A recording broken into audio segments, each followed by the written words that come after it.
Here's a question: how do you send someone a file without using a network and without using any physical devices like USB sticks? Well, the answer is optical file transfer. A developer named Evan Crawley just built a tool called Decimen, which is capable of sending a file from one device to another just by flashing QR codes and reading them back. It's a super cool file transfer technique, and it uses some pretty clever engineering tactics. So in today's video, we'll take a look at Decimen, see how it works, and test it out on different scenarios to see how powerful optical file transfer actually is. It's gonna be a lot of fun, so let's dive into it. So Decimen works like this. One device displays a stream of QR code-like frames on its screen, and another device points a camera at it and decodes them back into a file. So there's no network stack involved at all. So if you ever needed to exchange a file with an air-gapped device, this is the only way to do it without physically plugging in any external devices like USB drives. And the idea is that you encode your file as a sequence of QR codes, flash them on screen one after the other, and have a camera on the other end capture and decode each frame. Now that might sound simple, but the complication arises from the fact that cameras don't actually capture instantaneously, and screens don't refresh instantaneously. So you're racing two different pieces of hardware against each other, and if they get out of sync, frames get corrupted or missed entirely. But Decimen's answer to this problem is a method called fountain coding. Instead of sending frame 1, frame 2, frame 3, and hoping every single one lands, it generates an effectively unlimited stream of encoded frames where each frame is a mathematical blend of pieces of the original file rather than one specific chunk of it. That means no single frame is irreplaceable. The receiver doesn't need frame number 47 specifically, it just needs enough frames, whichever ones happen to land. And if you miss half of them, that doesn't matter. It just keeps broadcasting until the receiver has collected enough of them. But this approach is no way a silver bullet. With this method, there is a ceiling to how much data we can transfer. By default, Decimen's sender pushes 2,953 bytes per frame at 60 frames per second. If you do the math on that, you get a theoretical ceiling of roughly 177 kilobytes per second. Factor in the overhead from fountain coding, since some of those blended frames are essentially redundant by design, and what you're left with is the number that Decimen's README file actually claims. It peaks at around 128 kilobytes per second when measured phone to phone. And the reason why it uses 2,953 byte chunks specifically is because it corresponds to QR code version 40, the largest standard QR size, a 177 by 177 grid of individual modules packed into a single frame. And that's where the real trade-off shows up. If you cram more data into a frame, you need fewer frames overall to send the same file, which means whatever camera is reading it back needs more resolution, a steadier hand, and a sharper focus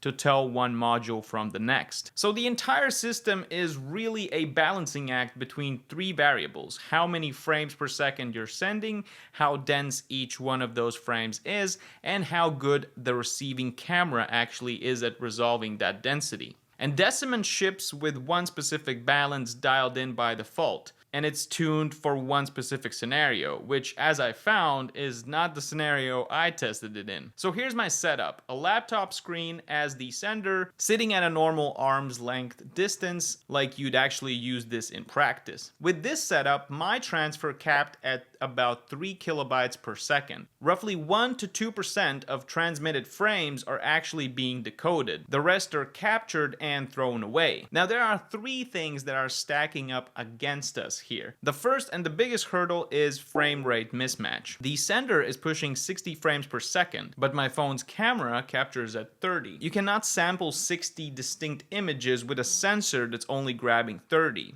and it's worse than just missing half of them because the exposure window on each captured frame straddles two different QR codes on screen. So the camera doesn't cleanly miss a frame, it blends two of them together into something that decodes to nothing. And in the main.ts file, there's even a note that says that iOS will silently deliver 30 frames per second even when the app explicitly asks the camera for 60. The camera just doesn't give you what you requested, and the code already addresses that. And a little further down in the same file, there's a comment that basically predicts exactly what happened to me on my first attempt. The defaults, which are the 2,953 bytes per frame at 60 frames per second, are tuned specifically for close-range phone-to-phone demo. And that same combination is expected to struggle on an ordinary monitor at arm's length. In other words, the project told me this would happen, I just hadn't scrolled far enough in the code to see it. And on the sending side, a 60Hz laptop panel has the same problem in reverse. And LCD pixels take a lot of time to fully transition color gray to gray. And that setting time means the panel hasn't fully arrived at one code before the next one starts painting over it,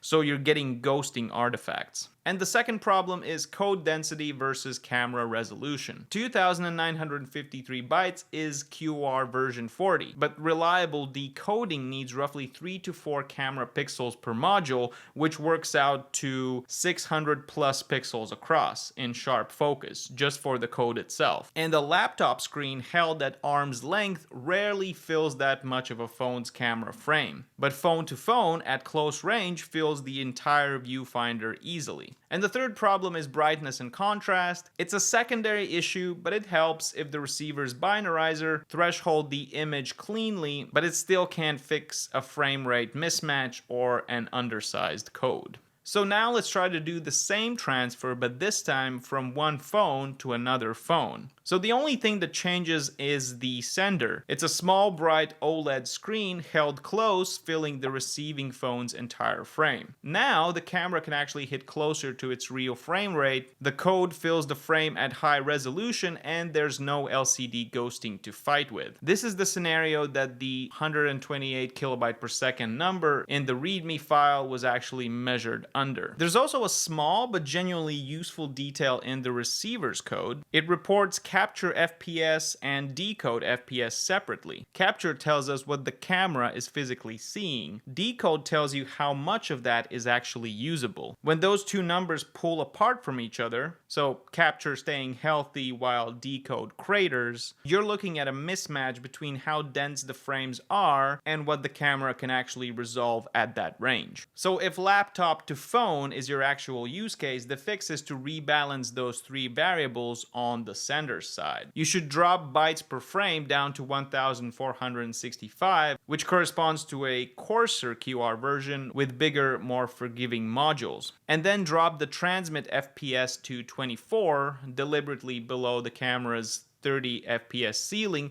so frames get sampled cleanly one at a time instead of blending into each other. And as you can see, lowering these numbers yield a much bigger throughput. So this just shows you that optical file transfer is not a one-size-fits-all solution. You have to manually tweak it for every use case depending on the hardware you're using. So there you have it, folks. That is Decimen in a nutshell. Overall, this was a genuinely fun project to dig into. Optical file transfer is a pretty cool technique, and seeing the fountain coding concept being applied in a real case scenario here was really interesting to see. And while I was exploring this project, I was also thinking, where would you actually use this kind of tool?